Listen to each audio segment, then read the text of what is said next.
Hello, this is Pandemic, and today I'm bringing you the second installment of the series I decided to call Pandemic's Playback. This particular gameplay takes place on Arcaden, and I'm using a little trick that I had found pertaining to the Riot Shield. I was playing solo, and I take loss in the Search and Destroy match, but the technique that I found out was pretty fun, and I think that I enjoyed it enough to share it with you guys. So for my primary, I obviously have the Riot Shield with no proficiency, and for my secondary I have FMG9 with Akimbo. In my tactical slot I have the trophy system, and in my lethal slot I have a throwing knife. For my first perk I am using Sleight of Hand Pro for the faster weapon swap. For my second perk, I am using Quick Draw Pro for the faster usage of equipment, and for my third perk, I am using Steady Aim Pro. Now, the object here is the Riot Shield is going to give you mostly full frontal protection, provided you crouch, and, you know, mostly it's going to keep you from getting hit with bullets. And that's going to keep to your advantage in this kind of situation, as far as, obviously, and I'm using Search and Destroy here, as there is no chance of enemies coming up from behind me after I have already killed them. So what you do is you find your enemy, and if he's alone, it's going to be super simple. Aim your Riot Shield at him, he's going to start shooting at you. When he stops, push to switch your weapons, and because of Sleight of Hand Pro, you are going to swap so much faster, and the FMG9s are very, very accurate, very fast shooting, and you're going to get that kill. But one important thing to do is, because the FMG9s have that opening animation, you're going to want to flip those out first thing in the beginning of the match, or as soon as you come back to life, and then switch back to your Riot Shield. Otherwise you're going to be stuck doing that animation, and the guy's going to kill you. In this gameplay, I personally chose the throwing knife because it was more of a double take kind of deal, where I have the FMG9s as a ha-ha, I kill you really quickly thing, or you can use the throwing knife to ensure a one-hit kill if you're good with it, which in this gameplay I kind of sucked. I didn't get any kills.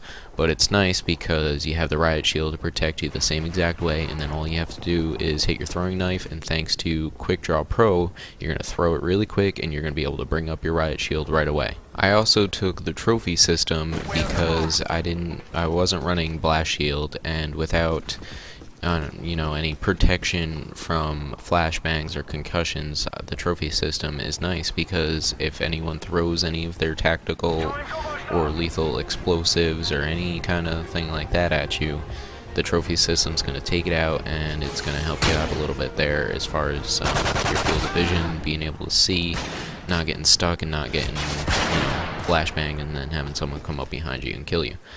So that helps you out a little bit there. And now, to better discuss this gameplay, I didn't really have too much of a strategy going on here. I just wanted to test this out, see if I can get as many kills as I could, and I turned out going 9 kills with 4 deaths. And I kind of went on a streak a little bit, a couple times, twice I think actually. But I did take the couple deaths because I wasn't really playing it too safe, I guess you could say. I mean, I don't know how much safer you can get with a Riot Shield, but I was just kind of running about and towards the end and trying to get those kills, but it turns out that I was turning a blind eye to my map, and I was getting picked off in a couple different spots. But back to my class loadout, actually, in this little whole tip I got going on here, I forgot to mention that the FMG9s are kind of on a buff nerf kind of deal, where their accuracy had gotten, in the beginning, their reticle didn't move. Steady aim, like, it just kept it really close, and even when you were sprinting, the reticle didn't expand. But recently they were patched where it does expand a little bit, and it is kind of less inaccurate, but the machine pistols got a buff as a whole, according to some other videos that I had seen, where while they are under the proficiency akimbo, the fire rate of the individual weapons themselves are much faster than normal. So akimbo kind of gives you that advantage, and with the FMG9s it's still definitely worth getting.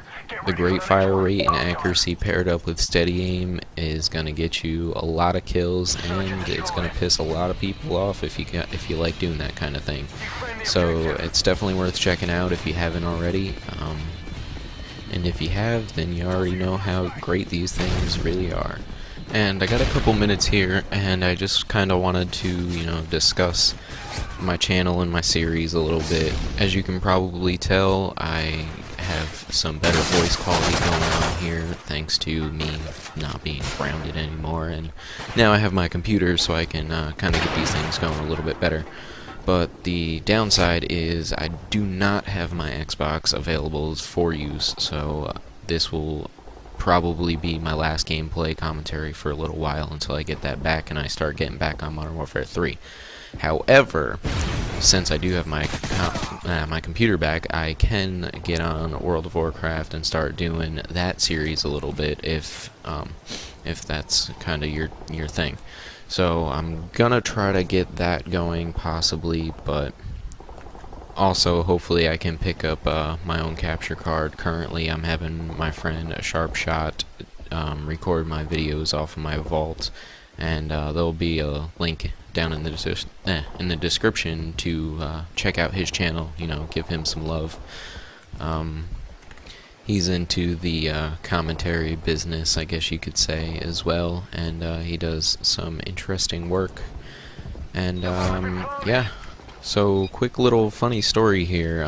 My first commentary, which I was kind of pumped for, I was a little nervous, but I was pumped at the same time. I did it while completely grounded, and it was a complete pain in the ass because I had to record all my audio files using my phone, getting my gameplay on my phone, and then going in, snatching my laptop, throwing it together, and uploading it to YouTube all in a crunch of one day before anyone gets home, so I can, get that up there. But that's kind of, yeah, a little bit ridiculous considering I'm 17 and I'm still getting grounded, right?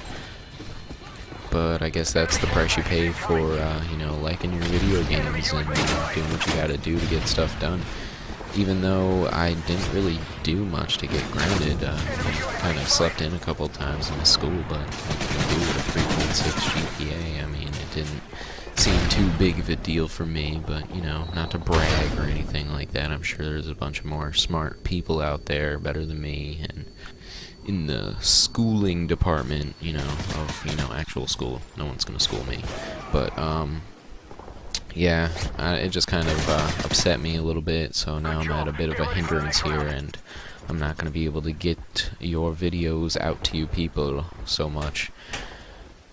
But we've only got about a minute of gameplay left here, so I'm kind of going to cut this short, seeing as I've said pretty much all I needed to say, and, I'm just going to try to do my best to get what I can out to you guys.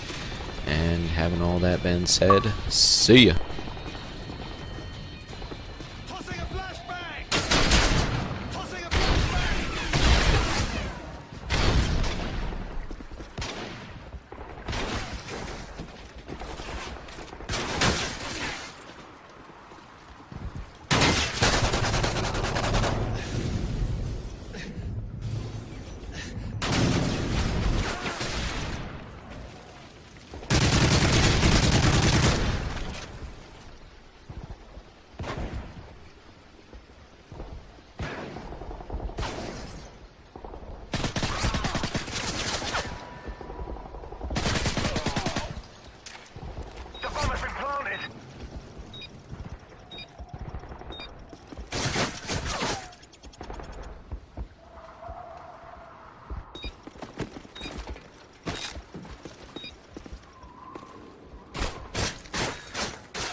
Defeat it! Don't let this happen again!